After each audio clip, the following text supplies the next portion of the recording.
ხშირად შევხვედრილოა ადამიანების კატეგორიას, რომელთაც სურთ ჩაიტარონ ბოტულინოტოქსინის ინექცია, მაგრამ მათ არ აქვს დეტალური ინფორმაცია პროცედურის შესახებ. მოგესალმებით, მე გახლავართ მარიამ შიოშვილი, გაგუას კლინიკის ამბულატორიის ექიმი, კოსმეტოლოგი და სპა თერაპევტი და მსურს გესაუბროთ ბოტულინოტოქსინის ინექციაზე. პირველ რიგში გავარკვიოთ რა არის ბოტულინოტოქსინი. ის გახლავთ ნეირომოდულატორი, სილა, რომელიც აქტიურად გამოიყენება ზოგად მედიცინაში სხვადასხვა ნევროლოგიური დაავადებების სამკურნალოდ და ჩვენც აქტიურად, ფაქტობრივად ყოველდღიურად ვიყენებთ ესთეტიურ მედიცინაში სხვადასხვა კოსმეტოლოგიური მიზნებისათვის. მას ესთეტიკაში მრავალი ჩვენება გააჩნია. მისი ერთ-ერთი ჩვენება გახლავთ მიმიკური ნაოჭების კორექცია. რას ნიშნავს ეს? სახეზე ჩვენ გვაქვს მიმიკური კუნთები, რომელიც ერთი ბოლოთი დაკავშირებული არის კანთან.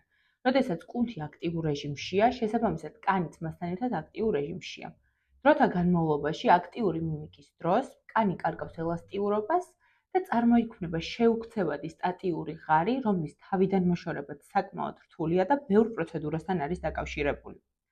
იქიდან გამომდინარე, რომ თავიდან ავირიდოთ სტატიური ღარის ჩამოყალიბება, ჩვენ ვიყენებთ ბოტულინოტოქსინის ინექციას კუნთის სარელაქსაციოდ. გარდა ამ უპირატესობისა, ბოტოქს ესთეტიურ მედიცინაში ბევრი სხვა სასარგებლო თვისებაც გააჩნია. ჩვენ აქტიურად ვიყენებთ ბოტულინოტოქსინს წარბების ლიფტინგისთვის, სახის ქვედამესამედის ლიფტინგისთვის, სახის ვიზუალური შევიწროვებისთვის, ასევე აქტიურად გამოიყენება ჰიპერჰიდროზის, ანუ ჭარბოფლიანობის სამკურნალოდ, შაკიკის ტკივილის საპრევენციოდაც კი. ვინ არის იდეალური კანდიდატი და რა ასაკიდან უნდა დავიწყოთ ბოტულინოტოქსინის გამოყენება? როგორც უკვე ვახსენე, ბოტოქს ვიყენებთ სტატიკური ღარის საპრევენციოდ. როდესაც პაციენტი შეატყობს, რომ მისი სტატიკური ღარი უკვე ყალიბდება, ანუ წარბებს შორის, ან შუბლზე, ან თვალის ირგვლივ შეიმჩნევა პატარა ხაზები, დროა უკვე მიმართოს სასურველ ესთეტიურ ცენტრს. რაც შეეხება ასაკს, ბოტოქს ზოგად მედიცინაში ასაკობრივი შეზღუდვა არ გააჩნია, ხოლო ესთეტიკაში მას ვიყენებთ 18 წლიდან ზემოთ. საშუალო ასაკი შეადგენს 25 წელს მომართვიანობიდან გამომდინარე, ყველა ფაქტორის გათვალისწინებით.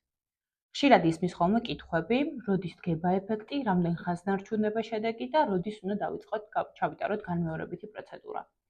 ერთი მნიშვნელოვანი ფაქტი ბოტულინოტოქსინზე გახლავთ ის, რომ მისი შედეგი არ არის მყისიერი. ეფექტი იწყება მესამე, მეხუთე დღეს და პიკს აღწევს 14 დღის თავზე. ანუ 2 კვირის შემდეგ ჩვენ შეგვიძლია ვისაუბროთ, მოგწონს თუ არა ბოტულინოტოქსინი და გვჭირდება თუ არა კორექცია. რაც შეეხება ხანგრძლივობას, მისი თერაპიული მოქმედება გრძელდება 3.5 თვიდან 4 თვემდე ფიზიოლოგიურად დადასტურებული კვლევებით. მაგრამ პაციენტები ძალიან ხშირად აღნიშნავენ ხოლმე, რომ მათი ბოტოქსის ინექცია ძლებს 6 თვე, 8 თვე და ხანდახან 1 წელიც კი. ეს ძალიან ინდივიდუალური არის და საკმაოდ ბევრ ფაქტორთან არის დაკავშირებული. უბრალოდ თუ პაციენტი აღნიშნავს, რომ მისი ბოტულინოტოქსინი ძლებს 3.5 თვიდან 4 თვემდე, ჩვენ მივიჩნევთ, რომ მოქმედების ხანგრძლივობა აბსოლუტურად ადეკვატურია და წარმატებით იმოქმედა პროცედურამ კონკრეტულ პაციენტზე. განმეორებით პროცედურას ურჩევთ ხოლმე პაციენტებს, რომ ჩაიტარონ წინა ბოტულინოტოქსინის სრულად გასვლის შემდეგ. ანუ, როდესაც კუნთი უკვე თითქმის აქტიურია და უკვე თითქმის არის ისევ მიმიკური ხაზები. ახლა პროცედურაზე რომ მოგიყვეთ, პროცედურის პროცესი ძალიან მარტივი არის და სწრაფი.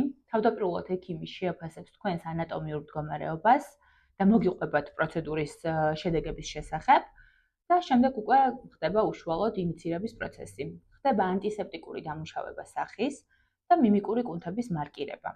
ინიციირება ხდება ინსულინის ნემსით, რომელიც საკმაოდ წვრილია, პატარა არის და ნაკლებად მტკივნეულია, ანუ არ საჭიროებს წინასწარ გაყუჩებას.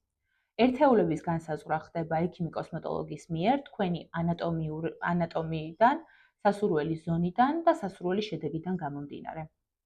არ საჭიროებს რეაბილიტაციას, ინიციირებიდან მიღებული ნაჩხრატები გადადის პროცედურიდან დაახლოებით 9 საათში ან 1 საათში. ბოტულინოტოქსინის პროცედურა შესაძლებელია ჩატარდეს როგორც მონოთერაპია, ასევე კომბინაციაში სხვა პროცედურებთან ერთად, მაგალითად წმინდასთან ერთად, პილინგთან ერთად, ან კონტურულ პლასტიკასთან, ბიორევიტალიზაციასთან ერთად. ამას უშუალოდ ექიმი საზღვრავს, პირველი ბოტულინოტოქსინს გააკეთებს თუ მეორე სხვა პროცედურას, რასაც რა თქმა უნდა თქვენ აირჩევთ. როგორც ყველა პროცედურას, ბოტულინოტოქსინსაც ასევე ჭირდება გარკვეული მოვლა. პირველ რიგში აუცილებელი არის, რომ ინიციირების შემდგომაც გააგრძელოთ ის პატარა სავარჯიშოები და მოძრაობები, რასაც ექიმი ადგილზეც გაგაკეთებინებთ მარკირების პროცესში. შემდეგ უკვე რეკომენდაცია არის, რომ არ უნდა დახაროთ თავი 4 საათის განმავლობაში და არ უნდა დაწვეთ. ჩემ პაციენტებს ვეუბნები ხოლმე, რომ თავი ესე ამაყად უნდა გქონდეთ და თავდაჯერებულად იარონ. არ არის ასევე რეკომენდებული სოლარიუმი, საუნა, მასაჟი, აქტიური ფიზიკური დატვირთვა, იოგა, პილატესი დაახლოებით ინიციირებიდან 2-3 დღე. ადრე იყო შეზღუდვა ალკოჰოლზე, მაგრამ დღესდღეობით არ არის უკვე მოხსნილი არის შეზღუდვა ალკოჰოლთან მიმართებაში და შეგიძლიათ პროცედურის დღესვე მიიღოთ მცირე რაოდენობით ალკოჰოლი, წრუპვა არის რეკომენდებული და არა თრობა და ფრენასთანაც არანაირი შეზღუდვა არ გვაქვს. კიდევ ერთი ფაქტი არის ის, რომ ბოტულინო ტოქსინს არ უყვარს ბეჯგუფის და ანტიბიოტიკის პრეპარატები. რაც წამიდანაც თქვენ მოგიწევთ, რომ დაიწყოთ ბეჯგუფი ან ანტიბიოტიკი, იმ წამიდან შესუსტდება ბოტულინო ტოქსინის შედეგი. მაგრამ თუ იმყოფებით ან ბეჯგუფზე ან ანტიბიოტიკზე, ჩემი რჩევა იქნება, რომ კურსის დასრულების შემდეგ ჩაიტაროთ ბოტულინო ტოქსინის პროცედურა. გვერდითი მოვლენები, ისევე როგორც ყველა სამედიცინო პროცედურას, რა თქმა უნდა, ბოტულინო ტოქსინსაც გააჩნია. ყველაზე ისეთი გვერდითი მოვლენები არის ხოლმე ხშირი სიწითლე, ჩალურჯება, ქავილი, შეიძლება ტკივილიც იყოს ინიციირების ადგილას, რომელიც არ არის საშიში, ოღონდ საჭიროებს დაკვირვებას თუ არის, რა თქმა უნდა, ნაჩვენების ტკივილი.